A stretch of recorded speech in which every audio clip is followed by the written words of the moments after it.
poder directo. Uh-huh.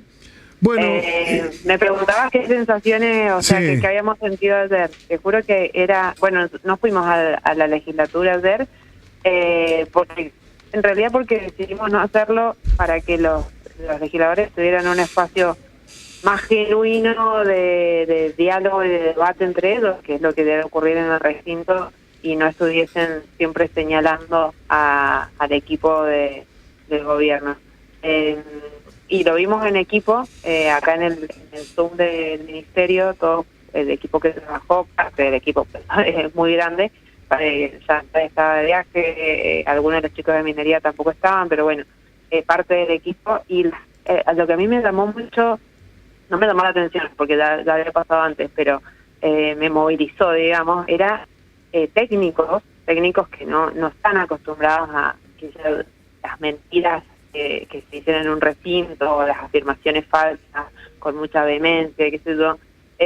Y los técnicos escuchaban a algunos legisladores hacer afirmaciones y ponían unas caras y decían, pero ¿de dónde sacan esto? ¿O por qué dicen eso? ¿O es mentira? ¿O eso no es así? Bueno, yo he tenido experiencia legislativa y conozco un poco ese ruedo pero el que es técnico y ha laburado muchísimo en eso y le ha puesto no tan solo su responsabilidad, su conocimiento, sino muchas horas de trabajo, y que alguien livianamente afirme algo totalmente falso con semejante cara, porque no hay forma de decirlo, bueno, obviamente que los enoja, les duele. Bueno, más allá de eso, si sale la aprobación en el Senado, no estamos muy lejos de empezar a ver algún resultado. Se pueden empezar a hacer tareas de algunas tareas, los caminos y algunas tareas más, antes de tener la ingeniería de detalle o el proyecto o ya la factibilidad económica definitiva. ¿Ese proceso cuánto dura? ¿Y quién lo tiene que aprobar? ¿La factibilidad económica y la ingeniería de detalle?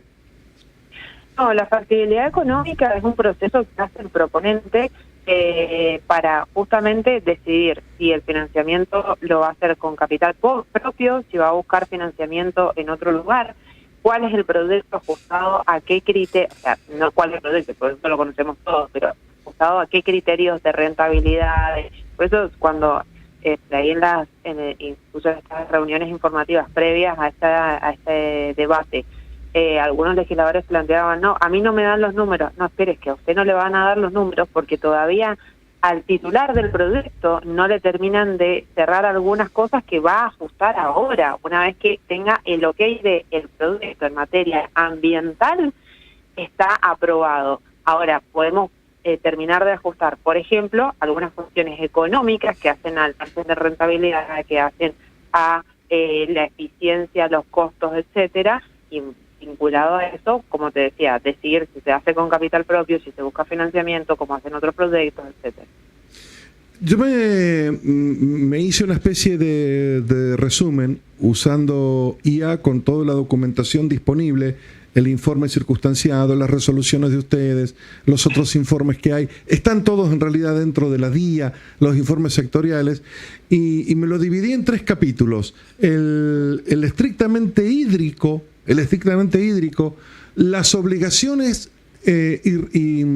indicaciones nuevas que se impusieron a la empresa, y el control ambiental en general, los sistemas de control.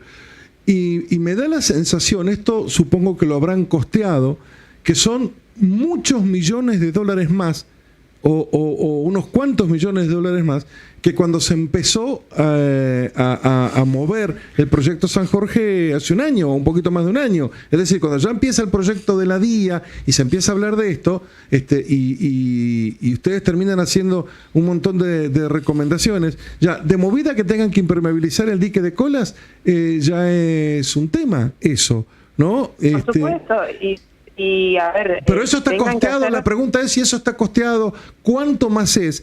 Y si esas exigencias que ustedes impusieron ponen en peligro o la rentabilidad o el margen económico o el proyecto en sí.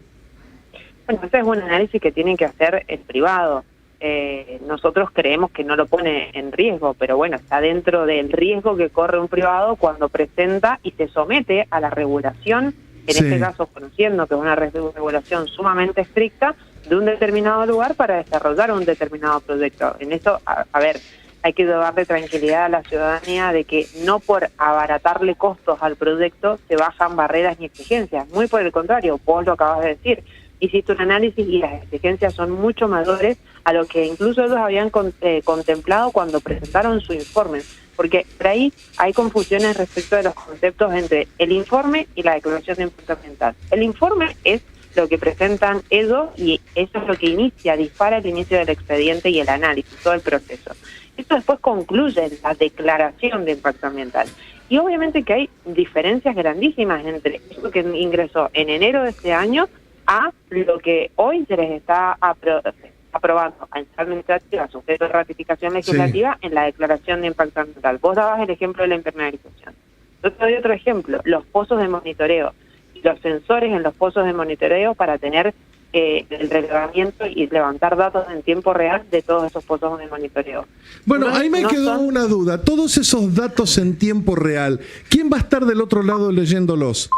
Irrigación, la autoridad. Bien, porque eso no me quedaba claro. Porque digo, puta, está bien, vas a recoger todos estos datos en tiempo real. O por ejemplo, ¿qué proceso para tener esas declaraciones juradas permanentes que tiene que hacer la empresa respecto del caudal hídrico utilizado? ¿Cuánto tarda la autoridad de aplicación en darse cuenta, che, están usando más agua de la debida o hay crisis hídrica y tienen que bajar el caudal del agua que usan? Bueno, es que justamente la autoridad de aplicación en materia de agua, recordemos que nuestra provincia es el Departamento General de Irrigación. Ahora, a ver, el Arroyo del Tigre tiene aforadores. En función de esos aforadores están las mediciones. Perdón, explicarle a la gente qué son los aforadores. Es un método para medir la cantidad de agua que escurre por un cauce. Sí.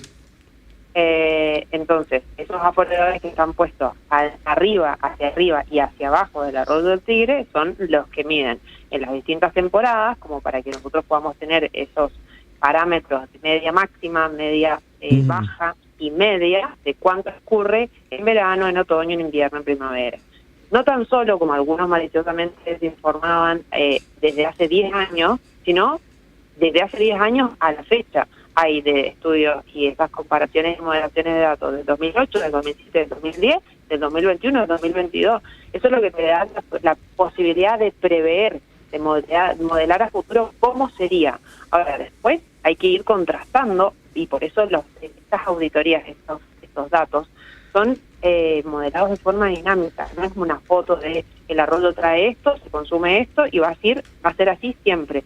Pueden haber distintas variables que afecten esto. Por eso es importante la fiscalización continua, los datos levantados y reportados en tiempo real, que esto es algo que existe ahora y hace 15, 20 o 50 años no existía la posibilidad de poder ponerle un sensor, cargarle un algoritmo con la línea de base y que reporte cualquier anomalía. Bien, va a haber tiempo de seguir discutiendo esto porque ahora lo que viene es la discusión en el Senado. ¿Qué previsión tienen ustedes? ¿Primera quincena de diciembre?